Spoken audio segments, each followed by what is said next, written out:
Guys, hindi pa man natatapos ang elimination round dito sa All-Filipino Conference, ay pwede na nating sabihin hawak na ng Barangay Ginebra ang number 2 sa team standings.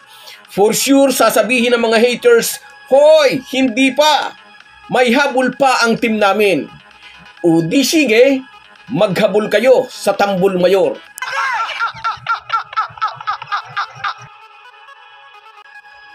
Pag-uusapan po natin yan, pero bago ang lahat ay maglalambing po ako sa inyo na isubscribe ninyo itong ating channel at kung di masyadong makakaabala ay i-like at paki-share na rin ninyo. Malaking bagay po yan sa aming mga vlogger. Maraming salamat. Mga ka-Republic, sa muling pagsemplang ng dating number 2 Magnolia kontra sa Meralco, lalo pang lumabo ang chance ng Hotshot sa pagkuha ng twice to be. Sa halip sa kartadang 7 wins, 3 losses, ay tumibay naman ang hawak ng Barangay Ginebra sa number 2 position. Kadikit ng SMB na ngayon ay may siyam ng panalo at walang talo. Mukhang magtutuloy-tuloy ang Beermen sa hinahangad na 11-game elimination sweep dahil ang Blackwater Bossing at Meralco Bolts ang natitira pa nilang 2 laro. Pasintabi po sa dalawang team na nabanggit at this point in time, hindi po natin nakikita na magiging problema sila sa mga bataan ni George Gallen. Anyway, dahil nga sigurado na ang SMB sa unang team na magkakaroon ng twice to beat advantage, isang team na lang ang makakaharbat ng bonus. At masakit man sa damdamin ng mga haters, ang Ginebra ang uukupa sa pwestong ito. Sa record na 7 wins and 3 losses, nangingibabaw ang chance ng Gin Kings laban sa 3 pang kupunan na makakakuha ng incentives. Pwede ring makakuha ng 7-4 records ang Tok and Tex at ang Magnolia kung maipapanalo nila ang huli nilang laro. At upang tumabla sila sa standings ng Ginebra, hihilingin ng mga Buzzers na matalo ang Gin Kings sa huling laro ng mga ito sa May 5, laban naman sa NLEX. Ngunit mangyari man na ma-upset ng NLEX ang mga bataan ni Coach Tim Cone at maging 7-4 ang kanilang record, alalahanin na gagamitin ang quotient system. Ang number 8 position lang ang magkakaroon ng knockout game sakaling magkakaroon ng tie. Sang-ayon sa pagtataya ng mga basketball aficionados, mas malaki ang chance ng NLEX kaysa Tok and Tex at Magnolia para maagaw sa Ginebra ang number 2 position. Pag tinalo ng NLEX ang rain or shine sa Biyernes at ang Ginebra sa May 5, sila ang pangalawang team na magkakaroon ng twice to beat bonus. Pero kapag natalo ng ROS ang NLEX, automatikong Ginebra ang magbubulsa ng twice to beat advantage. Ngunit kung mananalo ang NLEX laban sa rain or shine, dapat manaig ang Ginebra laban sa mga bataan ni Frankie Lim sa May 5 upang makaiwas sa problema. Kung sakaling alinman sa Tok and Tex at Magnolia ang pumantay sa Ginebra sa standings, mangingibabaw pa rin ang Gin Kings dahil parihong sumemplang ang dalawang ito laban sa mga mag-aalak. Mas malayo ang pag-asa ng dating number 2 Magnolia na makabalik sa dati nilang posisyon sa team standings.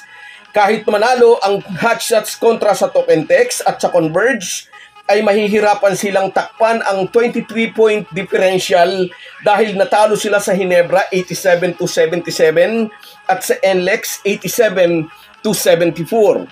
Kaya masasabi natin 99.9% ay Ginebra na ang uukupa sa number 2 position sa team standings kasama ang napaka-importanting twice to beat na magpapaluwang ng daan paakyat sa semis.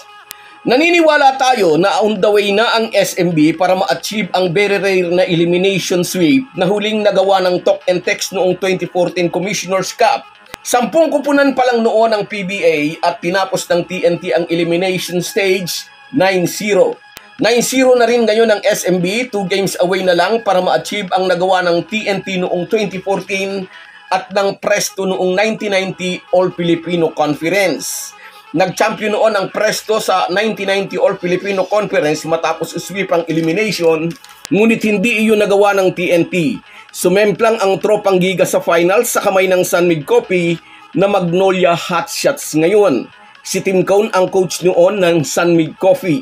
With the way Christian Standhardinger and Japet Aguilar are playing sa yugtong ito ng conference and the rest of the Ginebra lineup, with special mention kina Scotty Thompson, Stanley Pringle, and Maverick Hanmisi, Nagkakaisa ang mga basketball aficionados. Sa ngayon ay tanging Ginebra lang ang may kakayahang tapatan ang malakas na team ng SMB.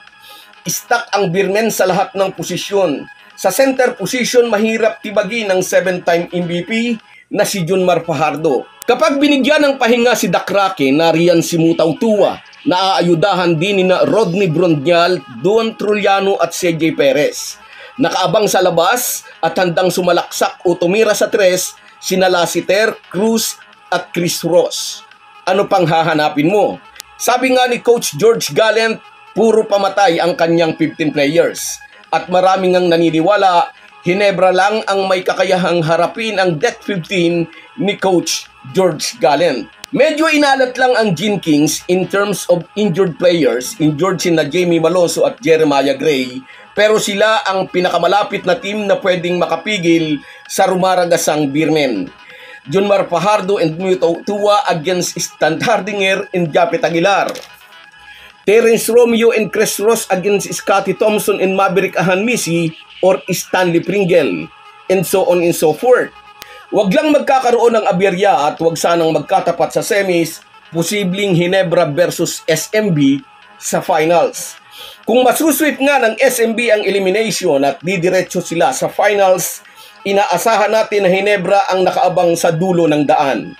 Ang San Mig Coffee at si Tim Cone ang pumigil noon sa talk and text na angkinin ang kampyonato matapos masweep ng TNT ang elimination.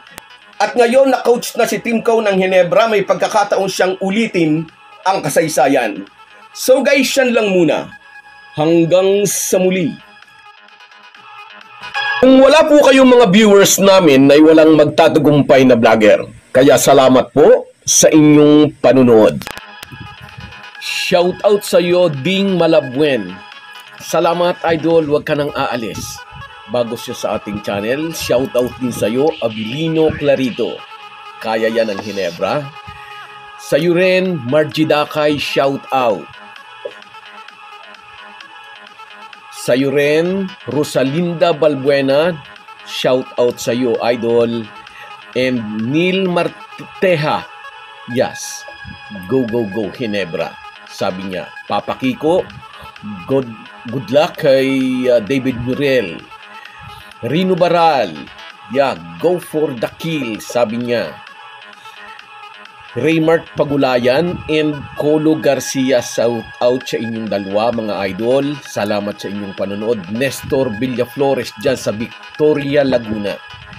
At sa iyo rin, Binhamin Hapayan, buti na lang, siguradong maraming iiyak. At sa iyo, Marvin Kunanan, salamat sa inyong lahat. Kahit gaano po tayo kabisi, ay huwag po nating kalimutan ang ating buhay espiritual. Lagi po tayong magpasalamat sa bawat araw na dagdag sa ating buhay. Malaki po ang maitutulong ng pananalangin araw-araw. Isang paalala po mula sa inyong Halo Halo Sports Republic.